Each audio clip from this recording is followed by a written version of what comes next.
mabuti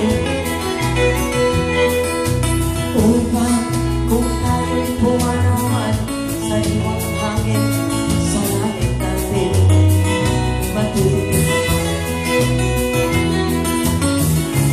Mayroon ang akong hinihiling sa aking pagpanaw, sana ay tagulan. Gitara mo ay aking nagalin upang sa ulap na lang tayo magkantahan.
Nakakatuwa naman.